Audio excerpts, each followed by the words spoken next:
So, boys and girls, we are to finish Detectives and Togas today. The last chapter, chapter 21.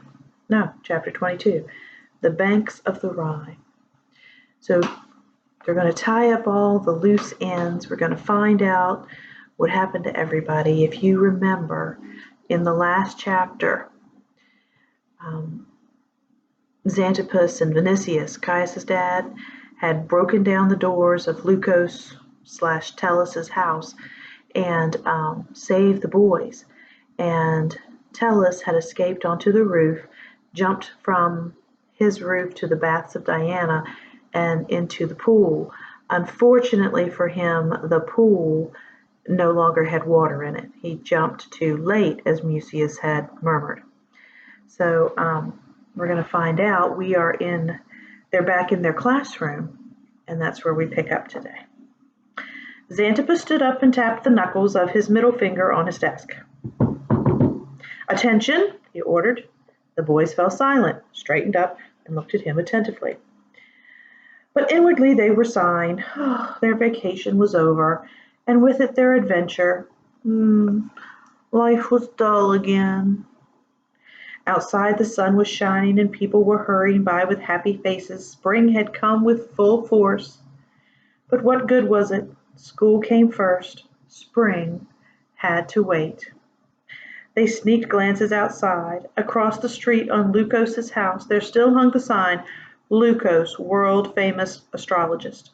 But one of the Xanthos pupils had drawn two heavy charcoal lines across the bright red letters and had written below, "Move to Hades."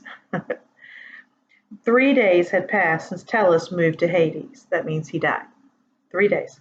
And school was starting again. The boys were all present. Rufus is back. He sat on his usual bench. He still looked rather pale and worn out, but he had recovered from the horrors of prison with amazing speed. The only marks he bore of his experience were the swellings on his wrists and on his ankle, where the chains had been fastened. Immediately after Tellus's death, Vinicius, Xanthippus, and the boys had gone to prison and released him in the nick of time. Moreover, for he was just about to be taken away secretly, and they probably wouldn't have been able to find him. The guard Tellus had bribed was himself put in chains for breaking the law, for according to law, no Roman citizen could be punished unless a formal sentence had been passed in court. And that's just so because even in the Bible, Paul was a Roman citizen and he was not allowed to be put in chains without having gone to court. Then Rufus had been taken home in triumph by his friends, and his mother Livia had wept for joy. She just boo-hooed. She was so happy. Once again, Xanthippus tapped on the top of his desk. "My dear pupils," he began solemnly, "you have done your work well. As I have told you time and again, persistence will lead you to your goal. But now I must ask you to apply yourselves to your studies with the same determination you so successfully used to rescue your friend Rufus. The task of the hour is work and learn. Tellus's frightful fate should serve as a lesson to you. The path of vice leads inevitably to ruin." Caius yawned aloud. Xanthippus's speeches always made him sleepy. "I must ask you to suppress all unnecessary noise," Xanthippus said, pausing until there was complete silence again. Then he continued, "We are all very glad that Rufus is back with us." Rufus bowed and his friends could not help laughing. Xanthippus went on in a louder voice. "For a time it seemed that we might never see him again. But the gods were gracious to us. We all enjoyed the wonderful party at Livia's. We have brought offerings of gratitude to the household gods. We've made speeches, sung songs, and played games, and we have all eaten very well indeed. All your parents were present, and I had the honor to be your guest. Claudia was there too, Rufus said. I know, Xanthippus said, and he narrowed his eyes with just the faintest suggestion of a smile. Claudia is a well-behaved and well-bred little girl. She is not the type of child, I think, who tries to have a spell put on her teacher. He's making fun right now because that's what Rufus tried to do, remember? He went to Lucos hoping that Lucos would put a spell on Xanthippus so he wouldn't go to his mommy. Rufus, he just flushed. The others grinned. But I too have made mistakes, Xanthippus said. I allowed myself to be carried away by anger. That was unbecoming of a teacher, and I regret it. I hope that from now on we will understand one another better. But do not imagine that you can get away with laziness on that account. Now more than ever I must ask of you hard work and perfect conduct. In mathematics we shall finish up with Pythagoras and then turn to the studies of Archimedes, Euclid, and others. In Greek I am thinking of getting to Homer, Sophocles, and Euripides. For history I have in mind at the moment Pliny and Livy. Hearing this, the boys found it rather hard to look forward hopefully to the future.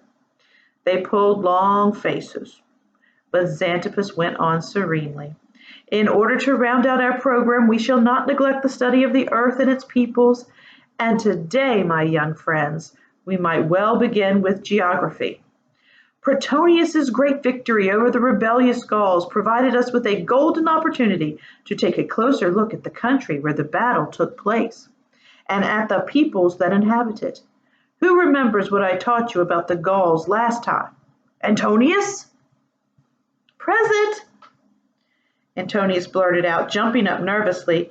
He had just slipped Publius a writing tablet on which he had scribbled, "We should have left Xanthippus locked in the wardrobe."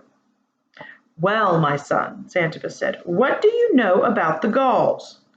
"Lots," Antonius answered with gusto. "We once had a slave who was a Gaul. He was supposed to wash the windows, but he'd never seen glass and spent the whole day staring through the glass instead of washing it. My father sold him cheap." "That is not the point," Xanthippus said reprovingly, and he took his stick from the desk and went over to the map which hung on the wall. He was no longer limping. "Look here," he said, pointing to a spot on the map. "This is Gaul. We call it France." The Gauls had assembled in vastly superior numbers on the left bank of the Rhine River in order to fall upon Protonius and his legions. Protonius withdrew to the right bank, and the Gauls celebrated, thinking they had forced him to retreat. But during the night Protonius returned undetected and almost annihilated the army of the Gauls. Here, where my stick is pointing, is the Rhine River. The Rhine is a mighty river.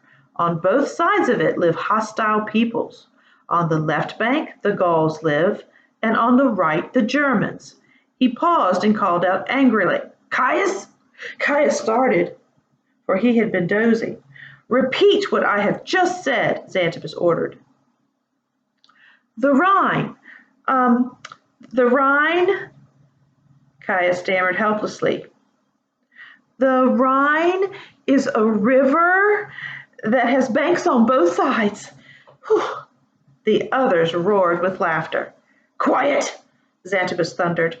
The boys fell silent and waited resignedly for the long lecture that was as sure to follow as day follows night. But suddenly a miracle happened. Xanthippus began to laugh. The boys were thunderstruck. They had never seen their teacher laugh before. Xanthippus laughed until the tears ran down his cheeks, and when his laughter began to subside, he wiped his eyes and he said, still chuckling, "Caius, Caius, Caius, you really are a dumbbell." Poor Caius. Well, that is the end of our story, Detectives and Togas. I will tell you there is like a sequel to this called the Romans Ransom or something that you actually will read later on if you stay at Light of the World Academy. I have enjoyed reading you this book, and I hope that most of you have enjoyed listening to it. I will miss you. I will see you in the fall. Have a wonderful summer. Mwah.